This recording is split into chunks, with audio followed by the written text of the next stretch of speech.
যে হারে দেন, এই যে কি বলে, এই একটা পাসপোর্ট নেওয়ার জন্য যেই টাকা দেন ওদের একটু বেশি দিতে হয়। এই রেমিটেন্স যোদ্ধাদের থেকেও এই টাকাটা বেশি নেব না, এই টাকাটা আমরা মোটামুটি সমানই করে দেব। যেহেতু ওদের আমরা সবসময় রেমিটেন্স যোদ্ধা বলি, কিন্তু ওদের যে রেমিটেন্স যোদ্ধা হিসেবে যে সম্মানটা পাওয়ার দরকার ওই সম্মানটা এরা অনেক জায়গায় পায় না। ওরা সার্ভিসটা অনেক জায়গায় আমাদের অনেক জায়গায় ভালোভাবে পাচ্ছে না, সব জায়গায়, সব দেশে। তাদের আপাতত তাদের পাসপোর্টের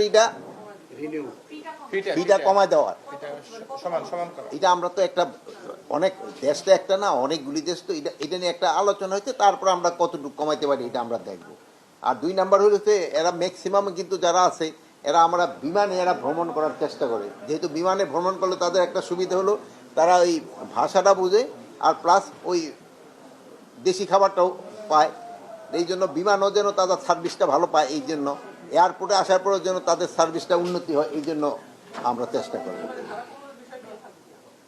বিমানের ভাড়া যদি কমানো যায় অবশ্যই, যদি এটা তো ধরেন যে কমার্শিয়াল, এখন এটা কম্পিটিশনের হলো, যদি একজনে কমাইলে আরেকজনে কমাবে, এটা তো এখন যদি বিমান আবার বেশি কমায় অন্য কোনো প্রেশার আছে তা তো আমরা জানি না। বাট বিমান লাভজনক করার জন্য যতটুকু তাদের নিতে পারবে অতটুকুই তারা করবে। আরেকটা আমরা হলো ওই এয়ারপোর্টে যে গেট, এটা আমরা খুলে দিচ্ছি খুবই তাড়াতাড়ি। আমরা গেটটা ওই যে পাসপোর্টটা যাদের আছে দেখে যেন ঢুকে যেতে পারে, এই গেটটা। আর পাসপোর্ট তো আমরা বলে দিচ্ছি যে ইলেকট্রনিক পাসপোর্ট এই ডিসেম্বরের ভিতরে মোটামুটি বিদেশেরগুলি আমরা করে দেবো। গেটটা ইনস্টল হয়ে গেছে, হয়তো 2-4 দিনের ভিতরে আমরা করে দেবো। ইলেকশন নিয়ে অ্যাজ ইউজুয়াল আমাদের প্রস্তুতি, আমাদের ট্রেনিং, এইগুলি ব্যাপারে আমরা আপনাদের তো এর আগে আমরা একটা ট্রেনিং শিডিউল আপনাকে জানাইছি, ওইটা নিয়ে যে আমাদের ট্রেনিং শিডিউল আমাদের কতটুকু অগ্রগতি হলো, যে আমাদের এই শিডিউলের ভিতরে আমাদের ট্রেনিংটা কমপ্লিট করতে পারি। এটা অবস্থা বডি ক্যামেরা, মানে এটা তো না যে বাজার থেকে সাথে সাথে গিয়ে কিনে নিয়ে আসতে পারবো না, এটার জন্য যে প্রসিডিউর যেটা ওটা ফলো করা হইতেছে, আল্লাহ দিলে কিনা হয়ে যাবে।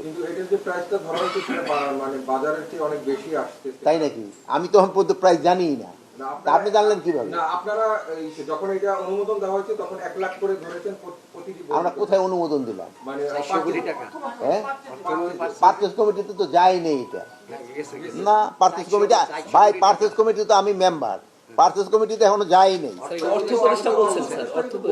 এটা অর্থ সংক্রান্ত কমিটিতে গেছে। তারপরে এটা দাম কত নির্ধারণ হবে, এটা হলো ওই 400 কোটি টাকা যেটা বলছে, ওইটা হলো যে এটা থোক বরাদ্দ রাখা হয়েছে। এই বরাদ্দটা এত, এখন এরপরে এটা নেগোসিয়েশন করে দাম হবে কত। এটা যেমন আপনারা যেসব এই ভাবি টাকা দিয়ে দেন না বাজার যাওয়ার সময়, কত টাকা দিয়ে দিতে পারে, আপনি বাজার থেকে দামাদামি করে কিনে আনেন না, না বা যেই কয় টাকা দিচ্ছে ভাই আমার এই কয় টাকা দিচ্ছে এই কয়টারই মাছ দাও, আনেন ওইভাবে নাকি গিয়ে দামাদামি করে? তো এই পারচেজ কমিটিতে গেলে এরকম দামাদামি হয়ে তারপরে আসবে। পুলিশ মহাপরিদর্শক কিন্তু এই একটা কয়েকদিন আগে, আপনি হয়তো পেপারটা পড়ছেন কিনা জানি না, একটা পেপারে উনি একটা সাক্ষাৎকার দিচ্ছে উনি, হ্যাঁ ওটা আপনারা হয়তো পড়ছেন। তো এই সাক্ষাৎকারে ওইটা দেখছেন যে উনি যে পারবে, সক্ষমতা তো আছে, এতে কোনো সন্দেহ নাই। আমাদের পক্ষে ইলেকশন কন্ডাক্ট করা কোনো রকমের কোনো অসুবিধা হবে না। এই খাতে আপনাদের একটু সহযোগিতা লাগবে। আপনারা এই পজিটিভ, অনেক জায়গায় সাংবাদিকতা পজিটিভ যদি করতে থাকেন ভালো। আপনারা সবসময় যেইভাবে আমাদের সাহায্য করে আসছেন এইভাবে সাহায্য করে যাবেন। এই যে ট্রেনিং সিস্টেমটা, এটা তো এর আগে কোনো ইলেকশনে তো আমার মনে হয় কোনো প্রশিক্ষণ ছিল না। এবারে সংশয় আছে দেখি তো আমরা এইবার প্রশিক্ষণ ব্যবস্থা করতেছি। তারপরে আমরা বলতেছি যে ধরেন যে এর আগে আমরা বলছি যারা যে অনেকগুলি নির্বাচন, গত 3টা নির্বাচন যেটা অবৈধ নির্বাচন, ওইগুলিতে যারা পার্টিসিপেট করছে তাদের আমরা যতটা সম্ভব তাকে দূরে রাখার চেষ্টা করব। আমি বলছিলাম স্যার, সংশয়টা কোন কোন জায়গায়, ট্রেনিংটা কোন কোন জায়গার উপর গুরুত্ব দিচ্ছেন আপনারা সবচেয়ে? এক্ষেত্রে ট্রেনিংটা হলো ইলেকশনটা ভালোভাবে কন্ডাক্ট করার জন্য যেই সব জিনিসগুলি করতে হবে ওইটার উপরে। বাংলাদেশে ঝুঁকির কোনো অভাব আছে? এই ধরেন আপনি একটা চশমা উপরে রেখে দিচ্ছেন, একটা এটা হঠাৎ মাথা নাড়া দিলেন, চশমাটা পড়ে গেল, একটা ঝুঁকি। এটা চশমা পড়ে ধরেন একজনের পাশের লোকের এইটা কেটে গেল, কি বলে ওই হাতটা কেটে গেল, এরকম বহু ধরনের ঝুঁকি থাকতে পারে।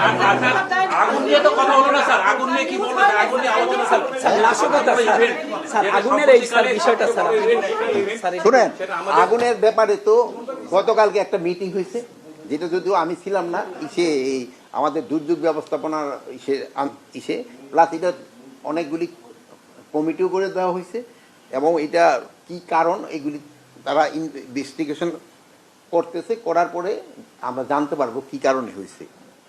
আর নাশকতার বিষয়ে প্রশ্ন আসতেছে বিভিন্ন পত্র পত্রিকার লেখা। এখন হলো কি ইনভেস্টিগেশনের আগে তো আমি বলতে পারবো না।